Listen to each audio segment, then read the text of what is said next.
साबिक निगरान वज़ीर आज़म अनवारुल हक काकड़ का करोड़ों रुपए मालियत की 2 सरकारी गाड़ियां इस्तेमाल करने का इंकशाफ हुआ है। ज़राए का कहना है कि अनवारुल हक काकड़ 2 सरकारी लैंड क्रूज़र इस्तेमाल कर रहे हैं। अनवारुल हक काकड़ ने बतौर वज़ीर आज़म खुद को ही गाड़ियां अलॉट की। मज़ीद जानते हैं डॉन न्यूज़ के नुमाइंदे उमैद अली से। उमैद, इस मामले पर अनवारुल हक काकड़ का क्या मौक़िफ़ है?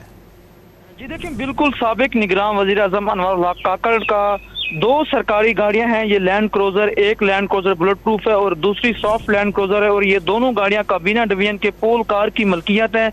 ये दोनों गाड़ियां साबिक निगरान वज़ीर अनवारुल हक काकड़ के इस्तेमाल में जो है इस वक्त ज़ेर इस्तेमाल है और इसका ये इंकशाफ सामने है। और हमारे जो सोर्सेज हैं कैबिनेट डिवीजन के पोल कार के, उन्होंने हमें बताया है कि ये इसमें इंटरेस्टिंग फैक्ट ये है कि जो साबिक निगरान वज़ीर आज़म अनवारुल हक काकड़ हैं, जब वो बतौर निगरान वज़ीर आज़म थे तो उन्होंने अपने ही टेन्योर में खुद को ही ये गाड़ियां जो है वो 2 अलाट की हैं।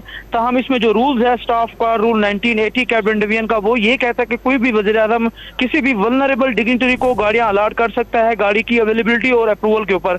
तो इसमें इंटरेस्टिंग ये है कि उन्होंने अपने आखिरी ही दिनों में वज़ीर आज़म काकड़ जब वज़ीर आज़म थे तो ठीक है, बहुत शुक्रिया उमैद अली अपडेट करने के लिए।